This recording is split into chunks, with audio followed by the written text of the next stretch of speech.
one. Here we go!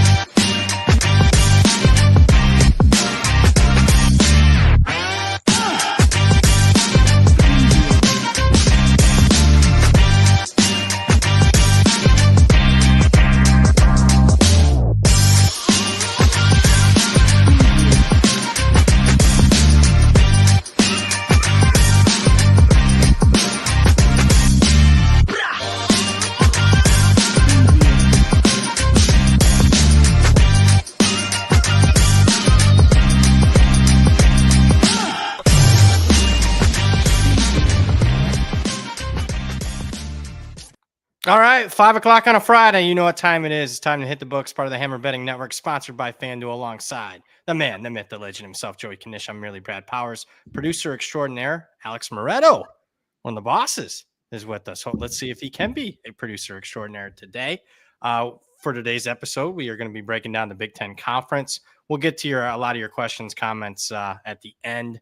If you have a comment about a Big Ten team, obviously it's going to get preferential treatment, but we'll preview all the 18 teams in the Big Ten, starting from the top down to the bottom, and away we'll go here. But before that, we get to that, Knish, got to pay some bills here, because last I checked, we are getting paid now. And in case you've been living under a rock, this show is indeed sponsored by FanDuel. And if you're looking to bet college football in the offseason, and you want to bet on college football futures, FanDuel is the place to go, whether it's win totals. We'll talk about a lot of them here today. National championship odds, conference future odds. Again, we'll talk Big Ten Conference today. Heisman odds, week one line, so much more. FanDuel is your one-stop shop. Right now, new customers can get $200 in bonus bets guaranteed. Just place any $5 bet and you'll get $200 in bonus bets guaranteed. What you need to do is visit FanDuel.com/hitthebooks to download America's #1 sportsbook. That's FanDuel.com/hitthebooks. Disclaimer, you must be 21 plus and present in select states for Kansas in affiliation with the Kansas Star Casino, or 18 plus and present in D.C. First online real money wager. Only $5 first deposit required. Bonus issued is a non-withdrawable bonus bets which expire 7 days after receipt. Restrictions apply. See terms at sportsbook.fanduel.com. Gambling problem? Call 1-800-GAMBLER or visit FanDuel.com/RG. Call 1-888-789-7777 or visit ccpg.org/chat in Connecticut or visit mdgamblinghelp.org in Maryland. Hope is here. Visit gamblinghelplinema.org or call 1-800-327-5050 for 24/7 support in Massachusetts, or call 1-877-8-HOPE New York or text HOPE New York in New York. How was your weekend, bud?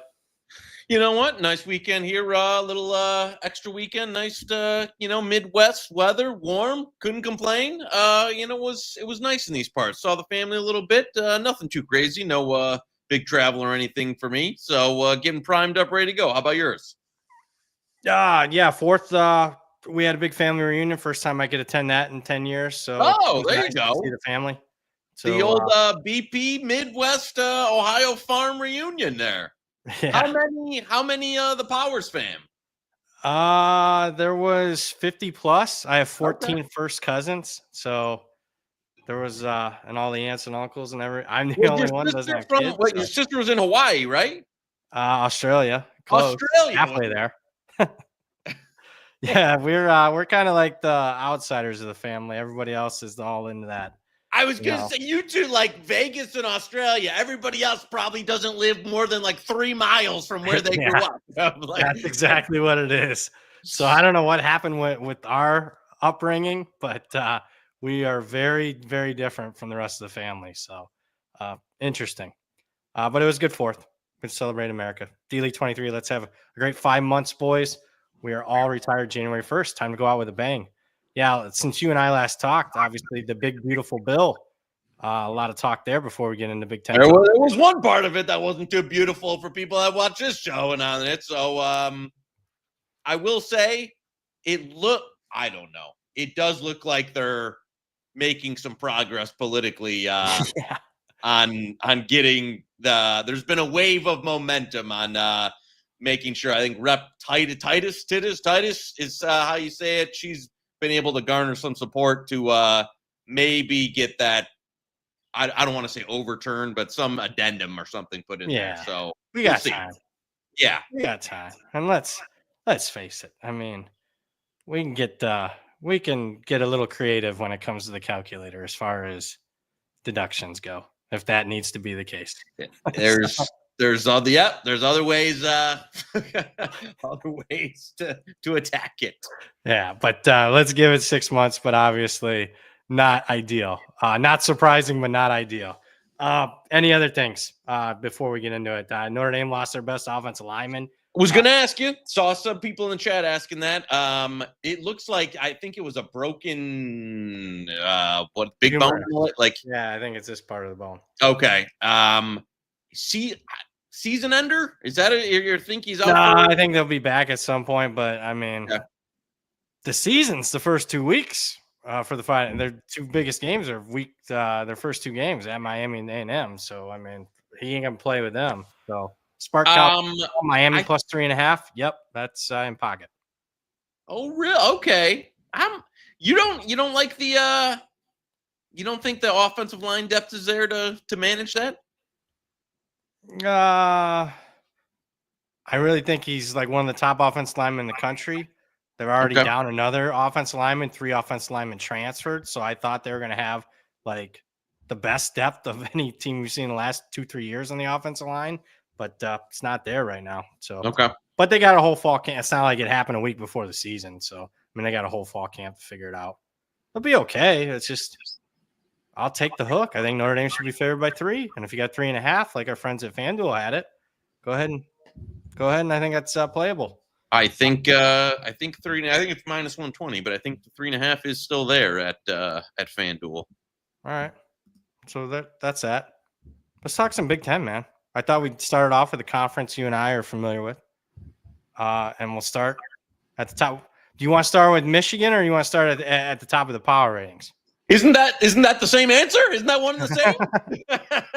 We'll start with Michigan because I think they're a polarizing team this year, to say the least, not just because it's Kanish's favorite team, but obviously a team that won the Big Ten 3 straight years.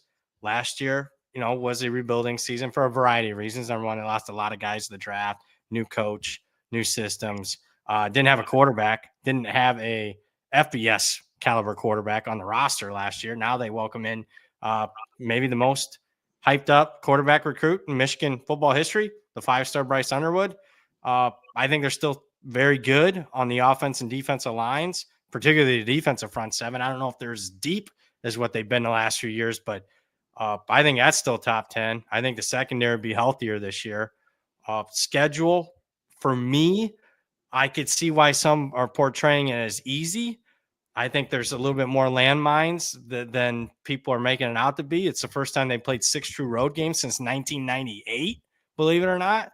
But I think this team is they're not a national title contender. I will see it. But I mean, I wouldn't be stunned if they made the playoffs. I would be a little bit surprised because I think it's going to take 10-2 to make the playoffs. I don't have them at 10-2. I think our friends at FanDuel have win total currently 9.5 with the underjuiced. That's a fair number. Yeah, I think it's an 8-4, a 9-3 type season. If they win the right games, could you see? I know they're 10-1 right now to win the conference. Could they get a conference title? If they're going in, they've got Ohio State at home. If they're going into that, and let's say the other game they drop is at Oklahoma. If you're going into that last week of the season with one conference loss, is there a scenario where you beat Ohio State and kind of the winner goes to the conference championship game? I can see that. On the positives, I think defensively they'll be just fine. They brought in a number of transfers. They're not going to have the star power of Graham and Grant in the middle, but they brought in a couple of transfers from Clemson, Bama, Damon Payne, some beef in there. And a lot of guys, especially on edge, TJ Guy, Derek Moore, brought back a number, Ernest Hausman at linebacker. Even in the secondary, I think Will Johnson is gone, but Will Johnson he's gone most last season. They didn't play much the last year. So, I think that's probably where the best depth is in the team is, at safety position. I think they'll be just fine, corner fine. Where you're going to have the big question marks is you're going from literally the worst passing offense since Michigan football, since 1897, when, a couple of guys that, they found on the side of the road were they're learning how to throw a forward pass. it's got to be it for them to get. If you're talking about conference title, playoff, national title, it can't just go from like historically bad to bad to below at. You need to kind of get that passing offense back to what would be a middle of the road FBS Power 4 passing offense, and I just don't know if it's there year one. Tackle will be a big question mark. Left tackle Evan Link had a really rough freshman year. They supposedly have another guy in the competition, redshirt freshman, Blake Frazier. Even with that, they've great freshman offensive line class, great recruiting offensive line class, but the actual guys that are going to play this season, you hope to have 5 or 6, and then everybody, it goes real quick to true freshmen, 5-star true freshmen.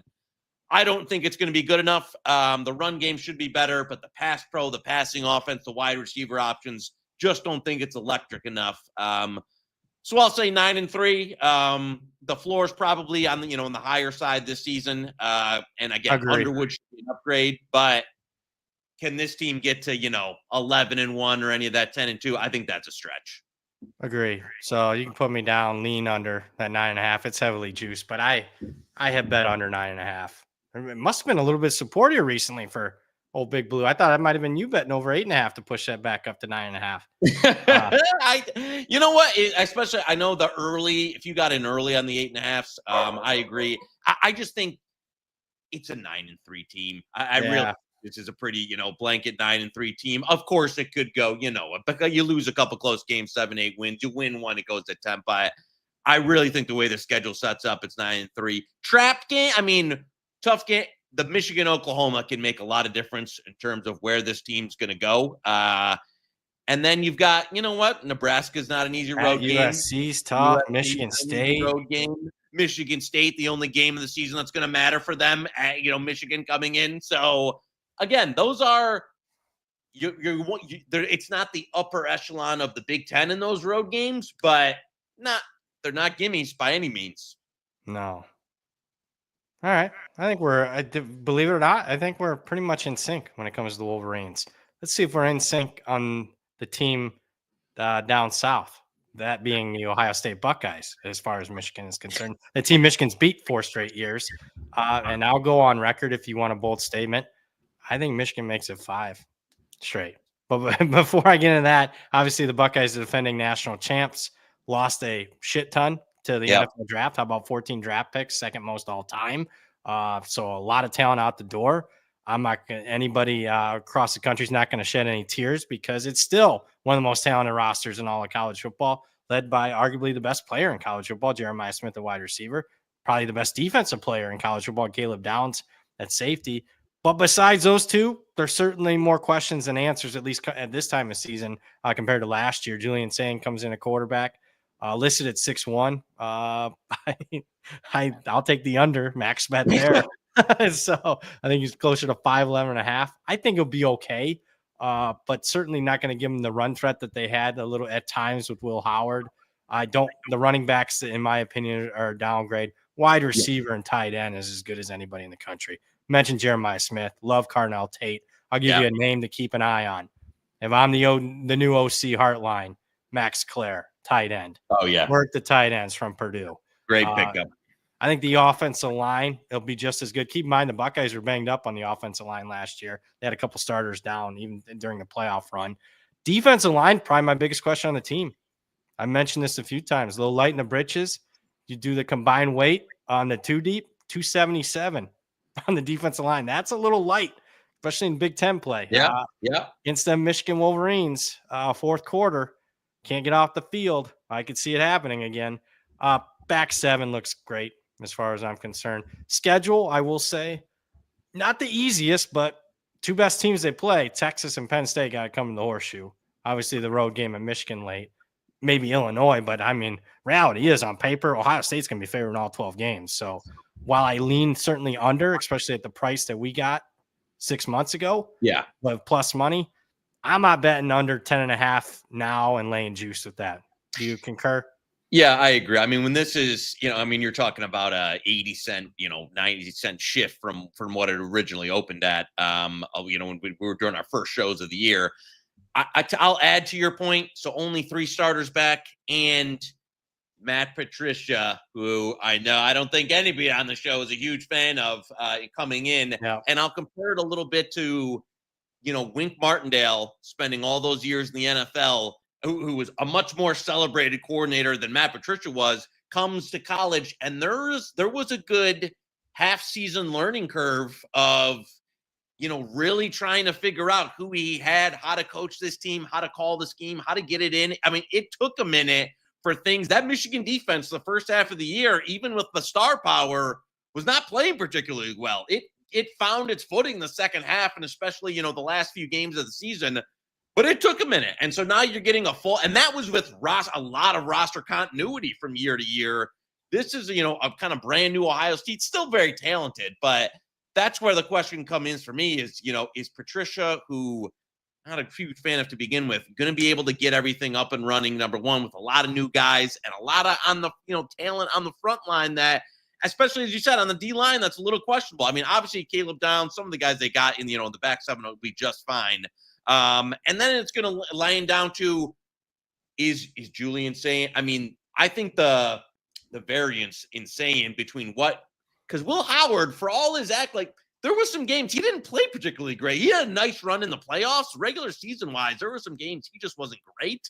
How much of a difference? And I know because he's a drastically different player. Where does the Ohio State offense kind of look like with that? With Sayin at the helm, a different style of offense, and hopefully, if I'm an Ohio State fan, the offense that I brought in to the playoff, which was much more, which is I'm going to call the old Ryan Day offense before he got, hit in the head with the Michigan hammer and tried to be like, oh, we're going to run the ball every fucking, every other down.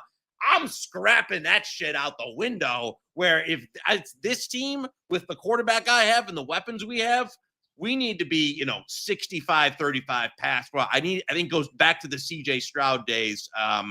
If it's week one and we're handing the ball off 40 times, I'm going to be concerned. So I think a lot of it comes down to coaching this year in terms of what's the offensive scheme look like and how's Patricia get the defense, running. Well, the good news, we're going to find out right away. A little game called Ohio State, Texas, week 1. Have you done anything yet with that? I see your friends at FanDuel have that Buckeyes down to -2.5. Yeah, you know what? There was a different book that had some 4.5 this summer that I took a little, not huge limits or anything, but took a little piece of that. To me, I'm a 3 or better on Texas guy there. All right. I think I like that in pocket. I like the continuity of Texas a little more. And I don't know, player to player. You think Texas is better? I think Texas is live in that one. I'll say that. Oh yeah, big dog. I think that'll be. Hey, you know what? Hey, live. Listen, the shortest dog on the board is live. Breaking news. I like to go out on a limb a little bit week 1. So yeah, there you go. I can see it. Before we move on to the next team, Mitchell, our friend from Canada, $27.99 super chat. He's talking Liberty Buffs under an alt spread picks during bowl seasons. Late to the party, but thank you guys. Yep. Thank you, Mitchell. He's with us. I know, long-time listener, Mitchell. I remember having, arguments last year. How do we pronounce his name on this show? So one of the good ones in Canada, Mitchell. We appreciate you, brother. Appreciate you. Let's talk the team that everyone's talking about, seems like, this offseason. Penn State. Team that on paper, I would argue, when you're talking about talent mixed in with returning experience, as good as anybody in the country. When you talk about a 1-2 punch of running back in Singleton and Allen, you don't get that anymore in college football. You talk about basically a pair of 3-year starters that'll be in the top 3-4 all time in the history of Penn State rushing when it's all said and done. Both could top 4,000 yards after this season. Obviously, Drew Allar is back for his 3rd year as a starting quarterback. The NFL types love him. I don't as much, but we'll see. But still positive to bring somebody back after being a 2-year starter. It just doesn't happen anymore in college football. Looks like, obviously wide receiver was a major issue for them last year. They went in the portal, got 3 starters. The Pena kid from Syracuse post-spring, I think, was a really big pickup for them. Yeah. They're going to be downgraded at tight end. How could you not be? Tyler Warner was one of the better tight ends we've seen in college football the last 5 years, at least. Offensive line, I think, is one of the best in the country. Defensive line loses their stud and Abdul Carter. They're not going to have that explosiveness off the edge, but they still got some dudes.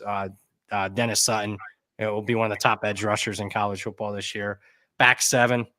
I mean, again, a lot more returning than leaving. So when you break down the team, I understand, some people have number one in their power ratings. I could see that. I think if you do, I think it's going to be one of the more weaker preseason number ones that we've had in recent memory. I think it more has to do with the rest of college football at the top, not nobody coming back, nobody back at the all important position of quarterback. I still have my concerns about James Franklin in big time games. Same with the quarterback. But I mean, if it's not this year for Penn State, and I mean winning a Big Ten title and making that deep run, they don't have to win the national title, but they got to make a big run. And I know they made the semifinals last year, but come on, that had more to do with the path than anything. They got to win a few big time games, whether it's in Columbus, whether it's a Big Ten championship game, whether it's a one or two big time playoff games. That has to be the bottom barrel floor of this team. Otherwise, James Franklin's just never going to get it done.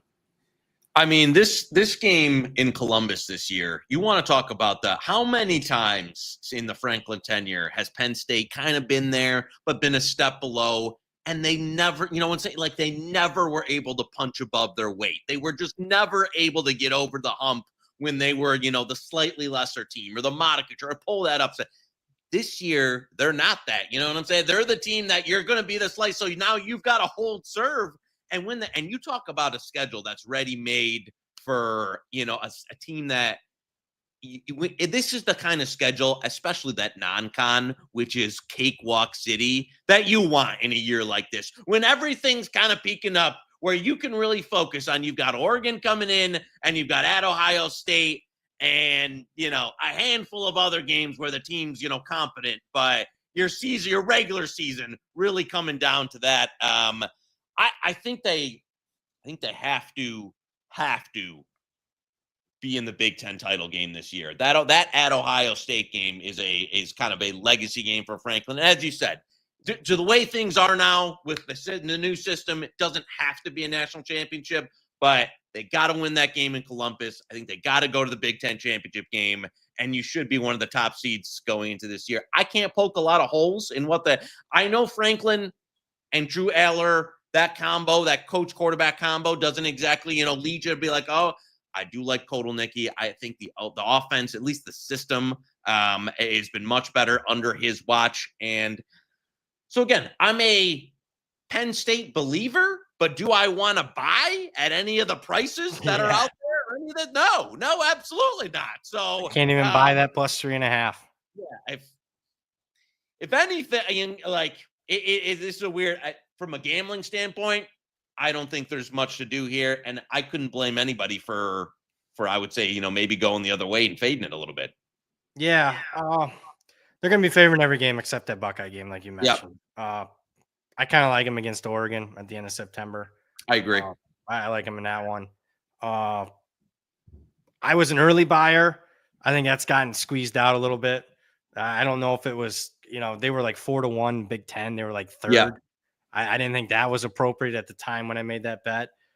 There was another book that offered conference win total, and it was 6.5. If they lose 3 conference games, get him out of town. I'd buy him. I'd help buy him his plane ticket to get out of town. They're not losing 3 conference games.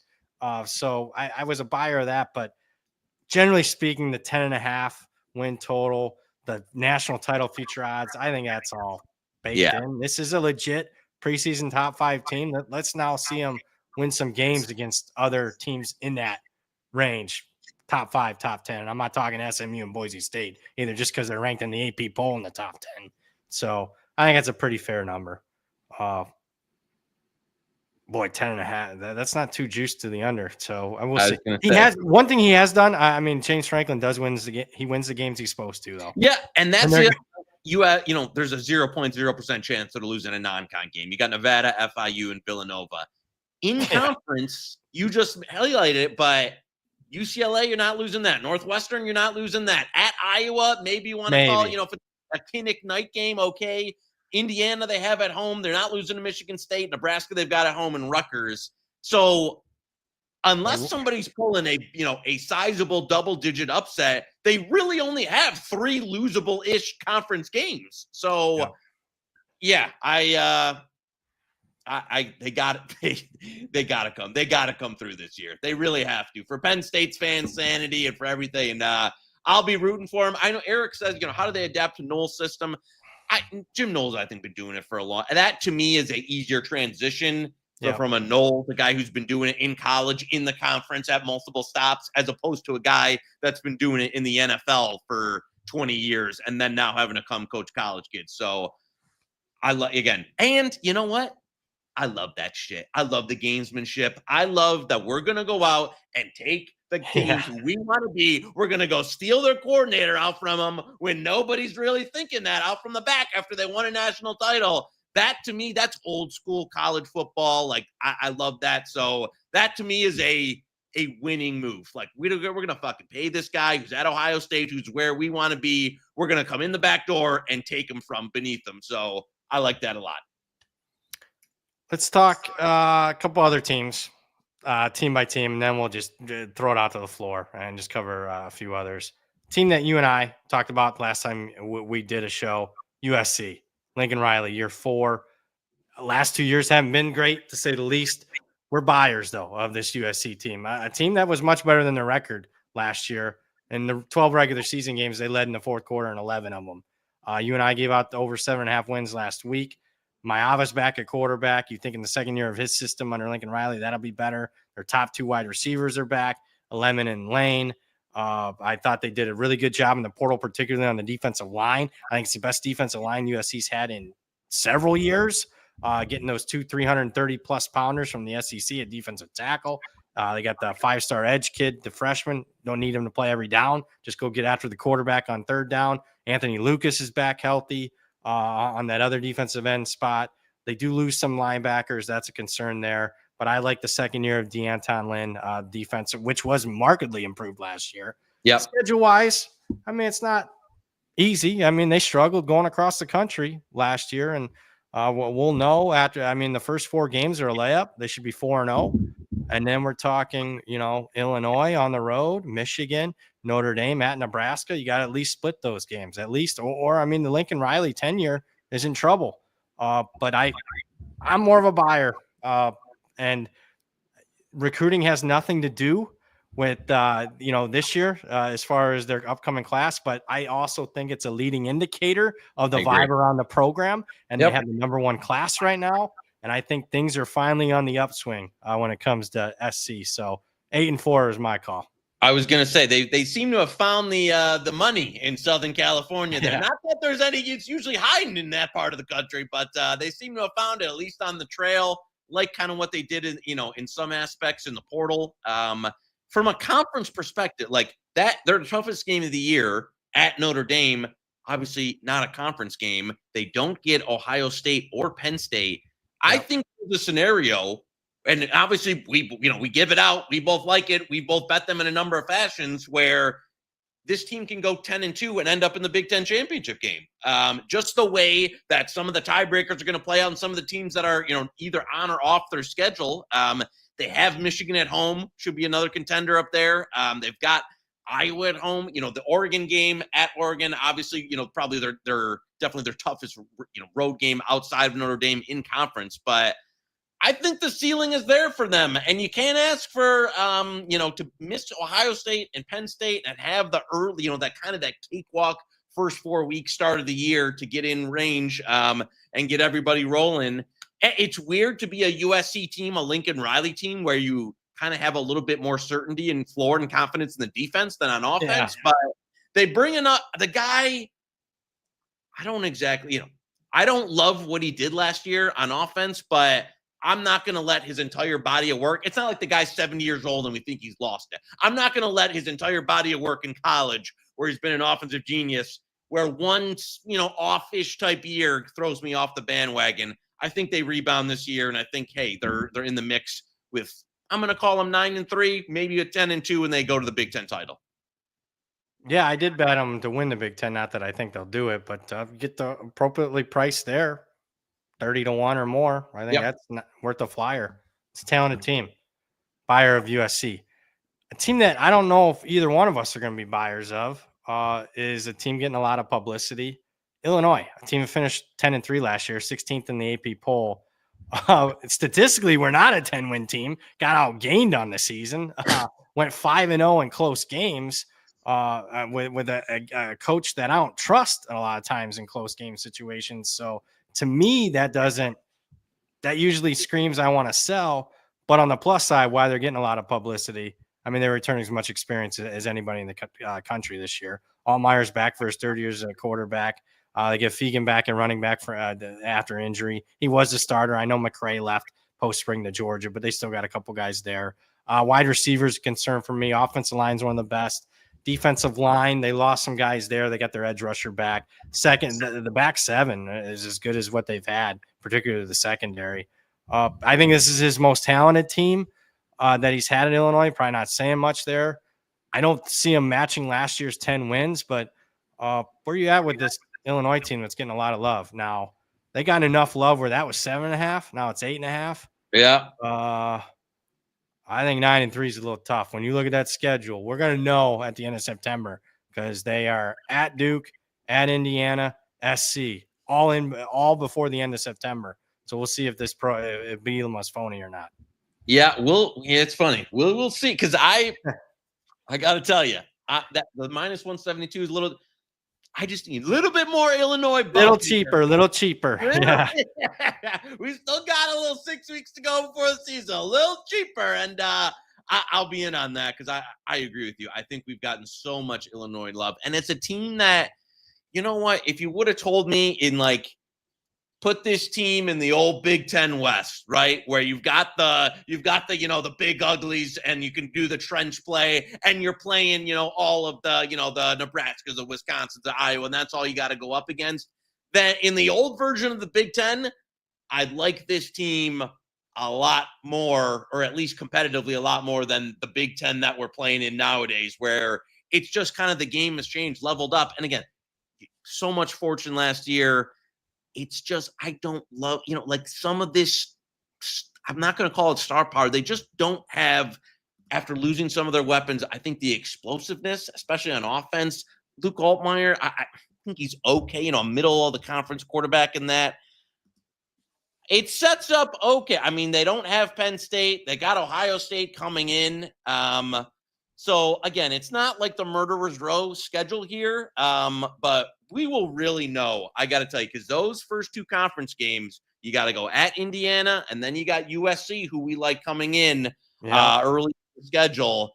That's really going to go a long way for us to know. And I got to tell you, if it's Joey K, I don't love him in either of those games. I'm going to be honest with you. So we'll see if Bert's able to kind of pull the magic out of the hat, but I think a lot of last year's fortune, just kind of how things work in the game of football, is you get outgained. You have a lot of, close games that you win. Usually water finds its level and that corrects itself, especially for a team that I don't think is overwhelming anybody on the field from, a talent perspective. So I'm going to say, yeah, it's more of a, a 7-5 type of year for Illinois. So I'm not on this, overtrain. And I don't buy any of that, like the live, conference or any of that stuff is, I don't. Yeah, not interested in a conference future, a playoff future. Don't see it. Keep in mind, I think programs like Illinois are not going to get the benefit out. They go 9-3, they're out. They're not a blue blood at 9-3 where they're kind of maybe getting in. But let's revisit that one at the end of September, end of August, to see if we can get a cheaper price on that win total. I would certainly lean under 8.5 wins. Two more teams I want to talk, and then we'll just get to the rest of them via the chat. Indiana, team that did make the playoffs last year. A team that obviously benefited from a very weak schedule last year. However, I got to say, I mean, you can't, once the schedule's set, you can't control who you play. You can't control how you play. And they were fourth in yards per play margin, fourth in yards per game margin, number one in scoring margin. So, yeah, they didn't play anybody, but they kicked the shit out of everybody they played, with the exception of Michigan, who's really talented and really good. And they lost to Ohio State and Notre Dame, who played for the national championship. So I'm not as negative on Indiana as maybe some other people. And also, what surprises me, I thought immediate regression. Okay, they had arguably the best season in school history. I upgraded their power rating 3 touchdowns. Immediately, I'm going to be regressing that power rating down substantially. I didn't. I downgraded a little bit, but you go through this roster, it's pretty much as good as last year, in my opinion. They lose Rourke, but keep in mind, he wasn't healthy last year. We come to find out he's on a bum knee and he injured the thumb midway through the season. Mendoza's a good transfer quarterback. He didn't have an offensive line to protect him last year at Cal. I think they gave up like 50 sacks. So he'll get better protection there. I do like their offensive line. They returned their top two receivers. They did a great job in the portal at running back. The MB kid from Maryland, the BB kid from UAB. Defensive line's a little bit of a question mark for me. They lost a couple studs there, but Kamara is one of the best edge rushers in college football. Fisher at linebacker is first team all Big Ten caliber. Pons at cornerback is another first team all Big Ten. So they got, a star player at every level of the defense. Schedule wise, at Oregon, at Penn State, those are going to be losses. I don't think this is a national championship team. I don't think it's a playoff team, but I am not bet under 8.5 wins because give me the other loss. Besides those two games, those two road games, who else is better than them that they play on the schedule? I could see it being another 9-3 team. So I'm in that. I think 8.5 is a fair number. You're not going to get any argument from me. I was going to tell, man, I love what they did in the portal again. Pat Guggen from Notre Dame, I like. Roman Hemby, as you mentioned. Signetti, this first couple of years in charge, just what they've done in the portal. Also, the program itself, it was Indiana football for the majority of our lifetime was basically run like a poverty operation.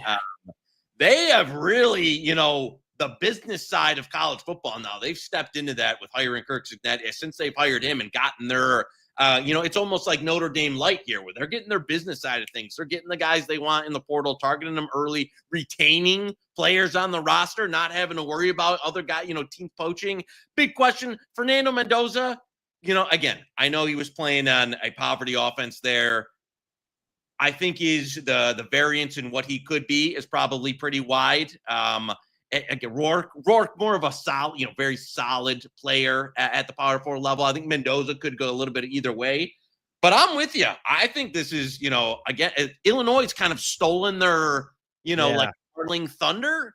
And I don't really buy it. I think Illinois comes in that first Big Ten conference game and Indiana whacks them. So if you're giving it to me, who has a better season, I would run it back with Indiana again. So as you said, do I think they're, playoff threat, conference title threat? No. But I'm not fading this team in any way. And I think it'd be more pick your spots where to back them.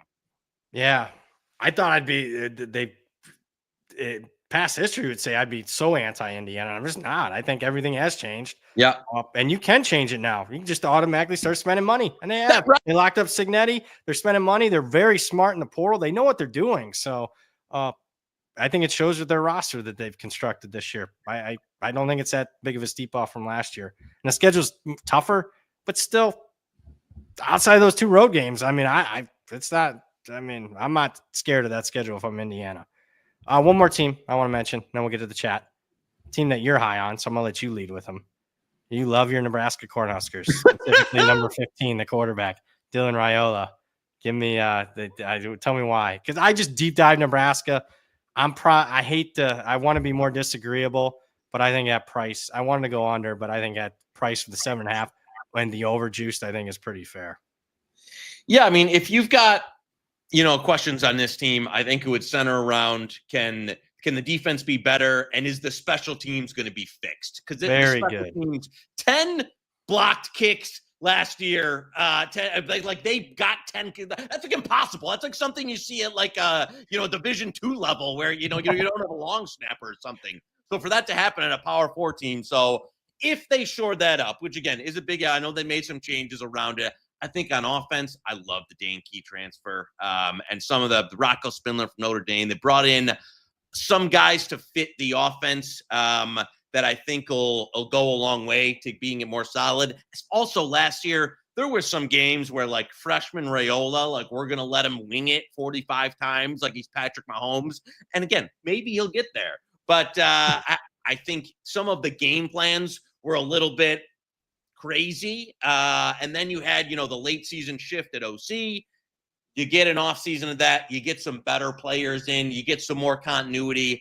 I think the needle's pointing up on offense. It can only go up on special teams. So I think they'll be better this year. The question is, what does better get you in a Big Ten that may not have the star power at the top as much, but when you're a team like Nebraska, it's just you have a lot of games that, if you're Ohio State or you're Penn State, that you can pencil in as wins. Nebraska, games like going to Minnesota, having USC come in, going on a road trip to UCLA. Those all, if you're Nebraska, and you want to get to where you're at as a program, those all have to be wins. So I'm a little higher on Raiola and the program than you. I think I bet a ridiculous price for them to go to the Big Ten championship this summer. Yes. So again, but that was more price dependent, a little bit of a long shot. So I think they made some positive changes. The rule year 3, do we think he gets that, ultimate bump where he finally gets everyone together? Biggest question I would have is the defense. I don't think has stars like all out, guys who I think are legitimate stars. And so without that, hey, you're going to have Matt Rule really come in and be, get the continuity and them all playing together. But yeah, so I think it's needle up for them. It's just where does up land you? At 7.5, I'm probably neutral on that, as far as a win total. Yeah, I could lean over. Defensive line worries me. Those two big boys in the middle for the last couple of years, Huntmacher and Robinson, are gone. Defensive coordinator left. I was a big Tony White fan. Holgerson is better than what they've had, but I'm still not a huge Holgerson guy on a week-to-week basis. I mean, he can always, from an offensive game plan, have a hiccup or two during the course of a season. But yeah, I think it's certainly better than what it was under Scott Frost. So at least, I think a reasonable goal for a Nebraska fan would be to go to a warm weather bowl game. So they broke the bowl streak last year, but they got thrown into New York. So hopefully for their sake, they get Florida bowl game. You know what? I forgot one team, man. The defending champs, Oregon. Obviously, a lot of talent lost. They've recruited very well, to say the least, but a lot of unproven talent there. I'll give you a kid that I'm huge on, Sadiq, the tight end. I think it's a first-team All-American type. Look for him if you're into fantasy and somehow get him cheap, which you probably can't. I'm sure your boys are all over that, but I think he's one of the up-and-comers in college football. They went out in the portal, got a bunch of stars at the offensive line, at least starters. So to fill in the gaps there, I think they're good at edge. I worry about defensive tackle, linebacker, their leading tacklers back. They lose a lot of guys in the secondary, although I think they were a little overrated in the secondary a year ago. Yeah. The season's going to come down to your boy. And I just did not. I watched the spring game, and I just didn't see that pop that you'd expect on a kid going into his third year in college, second year in the system. Dante Moore. I think they're downgrade. I'm not a big Dylan Gabriel fan, but you're going from Bo Nix and Dylan Gabriel, probably two of the most experienced college quarterbacks in the history of college football, as far as production, to Dante Moore, who could be more talented, but just haven't seen it. I haven't seen it on the field with him. So I think they take a step back.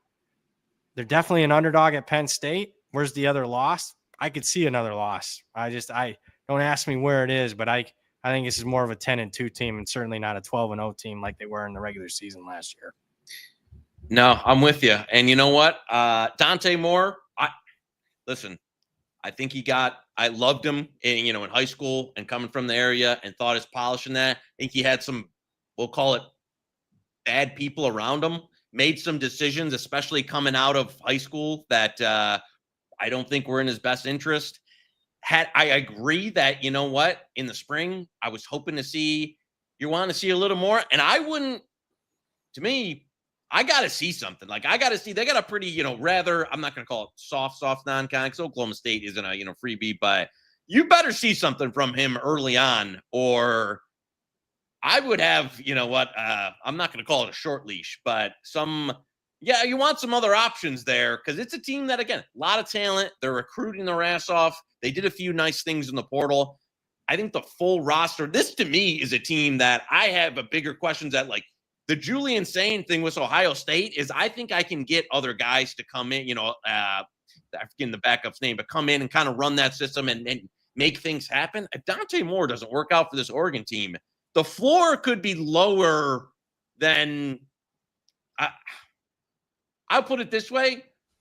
I wouldn't shy away from anybody doing an alternate under on this team if things don't go out well on offense. Because I agree, I don't think the defense is going to be elite. It's got some talent, but I don't think it's crazy. And offensively, you're going from, an offense that was really driven by the quarterback in Nix and Gabriel, and kind of we're running that like quick passing system, short. Everything's got to run on timing in that. And if Dante Moore can't execute that, then you're looking at a big step back from Oregon. Also, Rocco points out Evan Stewart, who was going to be your all everything number one guy. He's not here this year. So post, late spring ACL injury. Yep. Do you want to, well, let's save it here. Okay. All right. We'll save it. We'll see at the end of the show. I think you might know where I'm going with, but all right, we'll save it. Speaking of that, let's just get to the chat. Finish out the show. Last 10, 15 minutes here. Fly through the teams that we didn't talk about via the chat. Bennett, Iowa hasn't went under 6.5 wins in 10 years. Do they go over again this year? Yeah, you look around the market, it's between 6.5, 7.5. If you're asking me what I'd prefer to bet, Bennett, I think I would be more on the under 7.5. I think our friends at FanDuel have it at 7.5. I'd prefer to bet the under on that than over 6.5. Where are you on the Hawkeyes? Obviously, Gronowski's the South Dakota State transfer. I still think they're good. I mean, look, meat and potatoes, O-line, D-line. I still think they're really good there, but I mean, it's always been the question, are they good enough at the skill position?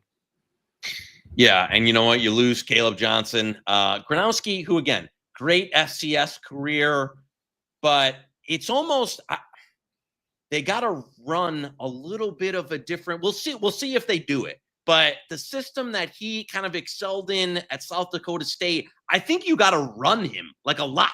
Like for him to be very effective, he's not the most efficient passer. He was like around a 60% guy. And I don't think the Iowa offense, to me, I don't want him just like lining up and handing the ball off and running play action. You need to be a little bit more creative and kind of have your quarterback, RPO options, design runs and that to get all about him. We'll see if Iowa does it, and they better do it because, as you said, skill position-wise, they're not getting a ton of explosive plays. I mean, it's going to be Iowa through and through, going to be a little ugly and a grind on offense. They're still great in the lines. The non-count, I tell you what, if you're on over or under this, how many times did the Cy-Hawk game early in the season kind of come down to, everything in terms of where this team's going to be. I think Iowa State's starting to get ahead of them. They beat Iowa last year, didn't they? Yeah. At Iowa. Now they get Iowa State at home. They get Iowa at home.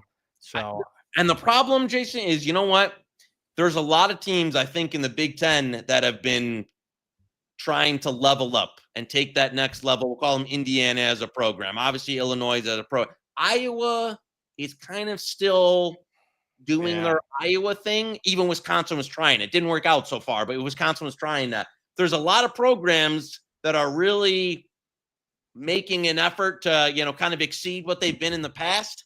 Iowa seems very content to kind of just be, doing their traditional thing. And I don't know. It's like the game is changing a little bit, and I don't know if they're changing along with it. So I would, again, this is another one. I used this earlier. If this was the old Big Ten West, I'd like it a lot better than what they have to go and face, this year and kind of the new changing of college football. So we'll see. With that said, I haven't bet Iowa though yet this year. No, me neither. No Ohio State, no Michigan. If you want to go back to the well and say, it's tried and true Iowa, I'm not going to kill you. Yeah, I'm not going to. I'd lean under 7.5 more than over 6.5. John Buckley, happy 4th, guys. Right back at you, John. Belated 4th. Purdue over 2.5 wins were the poke. Odom, big upgrade. I feel like they have to win at least one conference game. Wonder if Notre Dame spread would be more than 7.5 this year. Yeah, the Notre Dame spread. I was part of that money. Oof, that was ugly. Where's the win? I mean, I see 2 wins to start. Ball State and Southern Illinois, but I mean, they're going to be a side. Can they beat a Northwestern? I don't know. I think Northwestern's improved this year. They're going to be a huge underdog in every Big Ten game. I don't know if I see it. So I don't. And I got to tell you,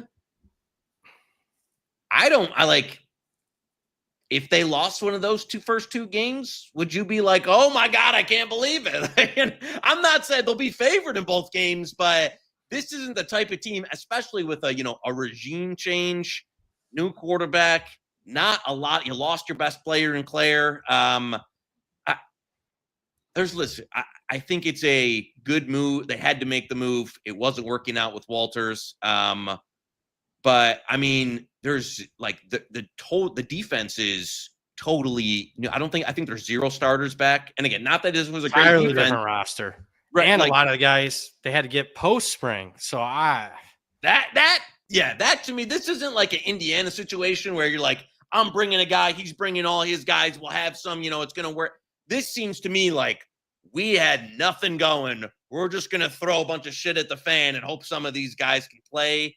That also early on concerns me. Like if I'm going a game against a MAC team and a higher level FCS team, and this is a totally new concept, a lot of guys coming in post spring who might only have, a month of practice with me. And I can't, if I'm going to hit that win total, I can't drop one of those games. I don't want to back this team this year. That's about on and over. Friends at FanDuel have 3.5 under juiced big time, but I mean, I know it's minus. I can think of worse bets to make. I know it's laying a lot of juice, and they're holding your money for 6 months or 5 months at this point. But let's give them the Ball State, Southern Illinois, Northwestern. They're not winning 2 more games. They're not. They're just not. I think it's so. There was other ways I got after it. Another book that we won't mention had their conference win total at 1.5. Again, where's the 2 conference wins at? Yeah, right. I won't see it. Ryan Booth, looking for best odds on Northwestern undefeated season. I can't see a single one. We'll have to see if our folks at FanDuel can add that one for you, baby. Yeah, I do lean over 3.5 Northwestern. Preston Stone, if he's healthy, that'll be a big upgrade throwing the ball for them. I just think culture-wise, I think they're kind of, even under Fitzgerald, I mean, they were so like 10 wins, 5 wins, 3 wins, 8 wins. I mean, they're up and down. Obviously, this is the buy low. I'm not saying that they're going to go to a bowl game, but I certainly, when you look at the schedule, a couple of wins in non-conference. Purdue, I think they beat. I think they upset somebody else. So I certainly lean over there. Yeah, and you know what? I don't want to go off on a tangent here, but Pat Fitzgerald's only 50 years old. Who's hired him? I don't know that the program it got worse. It was. I tell you, there was a lot of media doing a lot of heavy lifting for Pat Fitzgerald's career. And I know we had a couple of nice bumps there, but I think Northwestern as a program at least is on a little bit more solid footing. I agree with you. I like that. I do think they go over that. And again, a little juicy on the minus 154, but the Stone's an upgrade. I think you've got the continuity just as a program. I think the defense will be okay. It's not a team that's going to have, all-stars ever anywhere, but they got South Dakota State transfer, the Griffin Wild kid, who, maybe will give them a little bit. This is a team that has really rarely has any verticality in the passing game. Yeah. But tough to have one more year with the stadium by the lake, too. Tough to have anything. You can have Elway's arm and if not I'm throw it taking on the that lake. trade-off, I would. If I'm Northwestern, give me 80-degree wins every single week. Yeah. We almost beat C.J. Stroud as a 5-touchdown underdog when nobody could. There was 80-mile-an-hour winds on the lake. So yeah, I don't hate that just as a home field advantage thing and kind of the ball that they play. So lean over though. Trevor, or no, let's go to Ethad. Happy Monday, right back at you. Thoughts on Maryland under 2.5 conference wins, minus 150. Thanks, guys. I bet that. So there'll be an underdog in every. Go look at their conference schedule. Underdog in every conference game. So that's at a book we can't mention. That's a good bet. So yep, I agree with you. It's a bet that I made. Trevor, thoughts on Washington, team we haven't discussed yet. Was impressed with quarterback play in a bowl game. Yeah, I do think there's some upside there. Maybe Jed gives Fafita like bump. Fafita, the Arizona kid. Okay, I'm sorry. I was blanking there for a second. It's not Williams, the quarterback, came in, started the bowl game, lost a heartbreaker to Louisville. Really mobile kid, was originally committed to him at Arizona, went with him. I think they're going to be fine. They got Coleman somehow back at running back for another year. He came with them from Arizona. But they got a good backup there. The Muhammad kid, I think, is really good. I think they'll be better, particularly on the offensive line. I like the wide receiver, Boston. That's a good, the returning guy there. I just think a year two situation, so much more continuity than what they had a year ago. I was hoping I thought I was going to be a buyer of Washington. I think the 7.5 is priced right, though, in the win total. So I haven't done really anything with them yet this year. I thought I was going to be a buyer. Some of the individual games that are up, including week 1, my power ratings are saying bet Washington in those games. I just haven't gotten to the window yet. Yeah, I would say I'm a little bit more skeptical on some of the, the offensive line and the trenches stuff both ways. Ryan Walters, who again was a good DC, a disastrous Purdue tenure, good DC at Illinois. Yeah. So maybe he's more back kind of where his footing belongs running a defense. I still don't think you're going to be a great unit by any means. I'm with you. I think there's a few, trajectory things pointing up, but I can't go over on 7.5. I don't think it's an 8-win team. I think gun to my head on that number. I think they'd be, 7-5 more than 8-4, but not really looking to fade them either way. They should be all right in the non-con. So I think it's on the right number as far as season win total, and nothing for me in terms of they're too far. We'll see next year if they can have a decent year this year, build on that, add some more additions. Maybe next year you're talking about a team that can kind of take the bump into the upper echelon of the Big Ten. This year, I don't see it. Austin says 5 MAC Big Ten games week 1. Favorite underdog of the 5 at current numbers. Oh boy. I'll take Nevada plus 45.5. Oh, I don't know. I was just joking there. Franklin knows the point spread, although that is a lot to be laying in week 1. I can say my numbers like a lot of the Big Ten teams, like Michigan, Michigan State, Wisconsin. I haven't got there yet because those are the types of teams I don't want to be laying 3 scores with. So I haven't bet any of them yet. I am copping out. The only team I bet, I laid it in 2.5 with the Buckeyes, believe it or not. I would, you know what? I'd really like this at flat 10. As opposed to the 10.5. I don't know if it ever gets there, but Rutgers over in Ohio. Yeah, I agree. I didn't want to say anything because I want to see 10, but yeah, Rutgers. And I take that back, and I love Ohio all in, but no, Rutgers would be the one for me that again. But offensively, they're a team that that half point's critical. But that would be the one that if I was going to lay it, I would lay it with the Scarlet Knights. Agree. Jimmy S. Speaking of Rutgers, I think I'm ready to fire on Rutgers over wins. It's 5.5. Defense should be legit. I agree with that. We talked about that a little bit last week. Look at the schedule. I think they win all 3 conference games. They play Ohio, Miami, Ohio, but both teams are down this year. A lot of roster turnover for those two. I think they'll be favored in a couple Big Ten games, and I think they're good to pull an upset. So he's had him in a bowl game the last couple of years. I think the roster is just as good as the last couple of years. So I certainly lean over there. Yeah, I lean over too. It's a very this is a pretty thin margin in terms of the games that they have to win to get over and the games that they're not. They finish Ohio State, Penn State, throw those out. They got Oregon coming in. But as you said, the non-con shapes up all right for them. And then, you know what? They've got those, kind of coin tossy games where, Iowa coming in at Minnesota, going to Washington, a Purdue game they should win, at Illinois, Maryland coming in, they should win. If I give them, the 3 non-cons, Maryland and Purdue, and you know what? You got 6 more bites at the cherry to get over the hump there to get your 6 wins. So I agree. I lean over on the Rutgers win total as well, and think the program's been heading in that direction for a while. Team we haven't discussed yet. A couple questions about Wisconsin. Guy asks, I'm sorry. Did those get deleted? I think our producer deleted. There's a couple questions about Wisconsin. 5.5 wins. I certainly lean under. Have you seen the schedule? You can make cases toughest in the country. They might be only favored in 4 games, 3 of the 2 of them being in non-conference. Fickle. Does he make if they go 5-7? which I was they just might be gonna- a much better team and still go 5-7. Does he get another year? I don't know. I don't love the Billy Edwards Jr.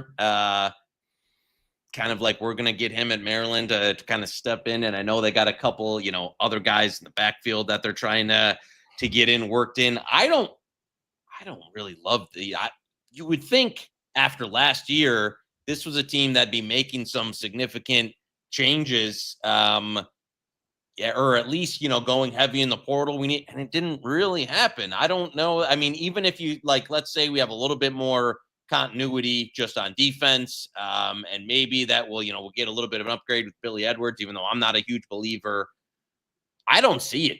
I just don't see this team. When you mentioned the schedule and the talent on the team, I think they went away from the Wisconsin identity, and it's kind of crapped out, just to call it what it is. It hasn't landed. I don't blame them for taking the shot, because your alternative is we're going to stay and be Iowa North over and over and over again, but it just hasn't worked out, plain and simple. And now you're gonna you've got Bama in the non-con, you're gonna get blasted. You've got to go to Michigan, you've got Ohio State, and a bunch of got at Oregon, and a bunch of other conference games. That how many for sure wins are you looking at on this schedule? Because I'm seeing maybe 3 or 4.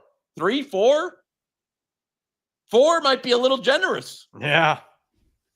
And then it's, then you got to pull. If you want to get to 6, you're talking about. You're going to have to pull probably as a double-digit underdog. Yeah, like twice. So I don't see it. I don't have a lot of reasons. And we talk about, recruiting wise, with USC and some of that program stuff that's on the trajectory up.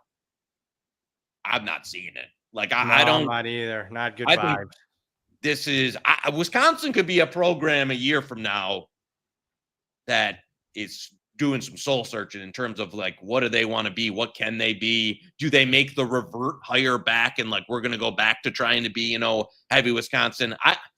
I don't know. They took a swing, and you know what? It reminds me a little of the old Michigan Rich Rodriguez swing of hey, we're going to take this swing, and it's not working out. I just don't know what he was doing. I thought Fickle was a great hire. I know you thought you had your question marks. I didn't remember hearing you talk about him.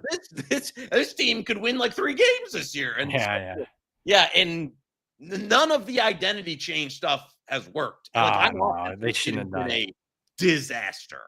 You wonder if they should have kept who's the they hired Fickle over the other guy, the defensive back, the defensive coordinator. Oh, Jim Leonard. Yeah.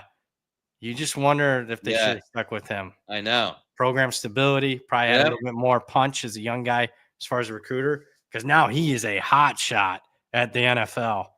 He's going to he might get an NFL job in a few years. Yep. So that might be one of the big what ifs in Wisconsin history when it's all said and done. Because this is going to be tough for them to get off the mat. Especially if you don't and again, maybe, Wisconsin, some, I don't know, cheese curd farm owner starts dumping money into the program or something. Yeah. But it's a program that you're going to have to kind of rebuild and not just spend your way out of. So I don't know. I would be concerned if I'm in Madison. Speaking of them, I think they open up at Lambeau against Notre Dame next year. I might go to that one. I was going to say that's. Yeah. Next year, not this year. Guy asked, boys, what do you think of Nebraska minus 6.5 at Cincy? It's not at Cincy. It's in Kansas City, so there's going to be a lot more Nebraska fans. I lean Nebraska. Yeah, I'd lean that way too, but it's not one that even I'm not there yet. See, a lot of the week 1 games, I'm just I'm not there. Yeah, even as the resident, Rayola truther on the show, that number doesn't want me to scream and jump in front of it. No. We got to bet RW Fan 23, Allar, number 1 overall pick. Lock. Yeah, no. I wouldn't want to be that GM if no. He's too fucking I don't think you can be the old statue, and again, he can move a little bit, but I don't know. That type of quarterback for me is I'm out. I'm out on that type of. He doesn't scream like Okay, you could be that type of quarterback. Do you have like the mental capacity of like a Peyton Manning? Yeah, And right. I don't see that either. No. So, no. Yeah, he's a hang up. Even though he's a multiple year starter, people loving him first round, and yet he's one of my biggest question marks on Penn State's team. We got a best bet here to close it out. I thought this was a decent start. This is the first time we've done a live preview for a conference. We'll do the other 3 big conferences this way. We'll see what we'll do with the group of 5. But I thought this was a good caveat. Got to some questions. What do you think? Yeah, I like it. You want to I got to tell you, you're wearing the hat there, but we might have to take it off and stomp on it on the ground. Because I'm in Oregon under 10.5 there. Best bet, Oregon under 10.5. Yeah, if you're okay green lighting that. I am very okay with that. Yeah. I think another friend of the program is not going to be okay with that, but that's a good thing. So, boom. Yeah, I mean, look, they're going to be favored in 11 games, but I just to expect them to run the table besides the Penn State game, I think is a lot to ask of a talented but very unproven roster. And I think Dan Lanning's really good. Dare I say, though, maybe a little overrated. I mean, I thought, those matchups against Washington, he got out coached by DeBoer many games. I thought, they went 12-0 last year, beat the Buckeyes at home. Yay. Look at their Big Ten schedule. That was relatively weak last year. I thought they got totally they didn't have to beat the Buckeyes again in the Rose Bowl, but 34-0 was a tough pill to swallow. I mean, as far as, hey, we're a team that can win the national championship, 34-0 in the second quarter, maybe not so much. I just not there yet on him game in and game out basis. So I think it's a 10-2 team this year. I could see. I mean, I could even see. You slip if the quarterback play isn't up to par. I could even see. Like it's they get upset a couple times. Yeah, yeah.